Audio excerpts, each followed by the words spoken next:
and schedules today. What you have on the screen right now is the framework that all this is built upon. And the framework is much like, we could say, Windows for your computer. It's what all the other programs run on. So when you have this foundation in place, this structure, the rest of the company rests on top of this and runs well because of this. First thing we want to talk about is getting the right people on the bus. Now this is usually in a startup, you need people, and when you're just starting your business, and many times you're thinking, okay, let's just get people in here and get them busy and get them adding value. What I would recommend to you is take the time and make sure that the people that you do bring on board fit your culture, fit where you want to go, and have the same values that you want to have exhibited in your company. So take the time. It may be painful to take the time to get the right people on the bus, but it's worth it. So even if it's inconvenient, a little uncomfortable, take the time to get the right people into your organization. I want to talk about vision, mission, priorities, and goals, action items, action plans, and schedules. They are much like the constellation of stars. They work together. Together they make something. So what you want to do is make sure that you have all those items that I've just mentioned. They work together. Together they make something. So what you want to do is make sure that you have all those items that I've just mentioned running well in your organization. So they point to another part of your organization, your organizational structure, which is your vision. Your vision is your true north. It's the polar star. And the polar star is actually the part of another constellation called the Little Dipper. Now the polar star is called the polar star because its name is Polaris, and it is true north. So it's very important to have that vision in place. Now again, the vision is supported by the mission. Cannot overemphasize that. Your mission clearly has to be supportive of your vision. Now, priorities. Priorities are extremely important. Your priorities will determine your actions, and your actions are a reflection of what your priorities are. Now this will be noticed by everybody in your company. It will be noticed by your customers. A lot of times in organizations and in companies, I've noticed that companies attract customers that have similar values to themselves. And I think that's just intuitive, that customers want to do business with people that have the same values and priorities as they do. So connecting your priorities and goals is extremely important. When you go through the process of formulating and articulating your priorities and your goals, you want to make sure that you number your goals. You may have 10 goals, you may have 4, but you need to write down which priorities those goals support. Now as we move forward, we've got to be very careful as we do our business planning that we're not being too unrealistic. We've got to make sure that we look at the brutal facts. Winston Churchill said during World War II, at the start of World War II, he said, "Gentlemen, we've run out of money, therefore we must think." Which begs the question, if they had lots of money, would they think? Or would they just throw the money at their problems? And the answer is probably yes, they probably would. And that happens in a lot of companies that end up having a lot of money. They just, rather than thinking it through. So you're going to have the correct structure in place to where you can think and align your thinking with your business plan. Now as we move forward, our goals need to be, remember, they need to be specific, they need to be measurable, they need to be attainable, relevant, and timely. And you need to be able to evaluate those goals at least annually and reevaluate them during the year. Now measurement. Many times when people talk about measurement, it creates some anxiety. It doesn't need to create anxiety. the basic structure of goals, depending on your business, but the basic structure is quality, cost, delivery, and safety. Delivery has to do with schedules. Cost has to do with finance. Providing the service and products that your customers expect. And safety, of course, we all want to do our work safely, so safety is important. So as you formulate your goals, think of quality, cost, delivery, and safety. And most goals will fit somewhere in there, but that's a good place to start. Now, as you develop action items to meet those goals, we've got a nice chart here that explains or how to fill out this. And these action items will have a champion, they'll have a process owner, they'll have a team leader, and they'll have team members. And this chart will help formulate that. Now, once you get your action items all listed out, you're going to want to make sure that what quadrant they are in the pick chart. Remember, the pick chart is in the lower left-hand corner is possible, the upper right-hand corner, or the upper left-hand corner is implement, the upper right-hand corner is challenge, and the lower right-hand corner is kill. So make sure that you understand where your action items are on your pick chart. Now, once you have your pick chart and you know you've selected the action items that are the most important, we want to do what we call a priority wall. Now, priority wall is pretty critical, and it helps simplify. It takes a lot of complicated information and simplifies it. So this is a very good tool to help you.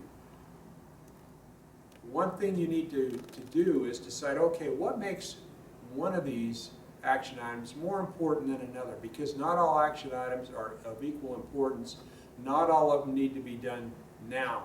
Some of them can be done in 3 months, some of them can be done in 3 days or 3 weeks, and not all of them are going to be a project or a week-long event. Some of them, you may just know exactly what needs to be done, so you just go do it. And it just makes sense. You know what needs to be done, so you do it. But I've given you some ideas on how to weight the importance of these action items, and those are you need to come up with your own, but these are just to help you. Its impact to the mission of your organization, the impact to the most people, which one positively impacts the most people, has the biggest positive impact to your customers, and which one impacts the highest dollars. So as you weight the priority of these various action items, you can say, okay, based on the weighting that you've come up with, which one needs to be done first. And then I would recommend that you take these sheets of paper that have the weighting and have the action items on with the team members and everything, and just put them on the wall. That's why I call it a priority wall. Put them on the wall and list them from left to right, which are the most important ones. In other words, which action item are you going to complete first? Now, the action item on the far left on the wall that you're facing will be the action item that you're going to complete first. Now, a little caveat I'd like to recommend here. Your employees are going to be watching to see how this is all working. So what you want to do, the first action item you address, you want to make sure that that action item is highly visible and that you've got a very high chance of very good success, because it's going to be the first one and people are going to be looking at it, and this is part of selling the goodness of this and the value of this to the people in the company. So make sure that that first one is highly visible, that you communicate it well to everybody in the organization, and that there's a high probability for success.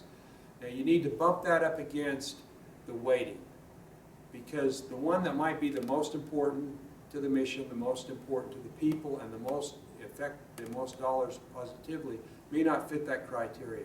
So it's a judgment call for you as a leader to decide what to do with that. Now, once you have all that put in place, you know which action items you're going to do first.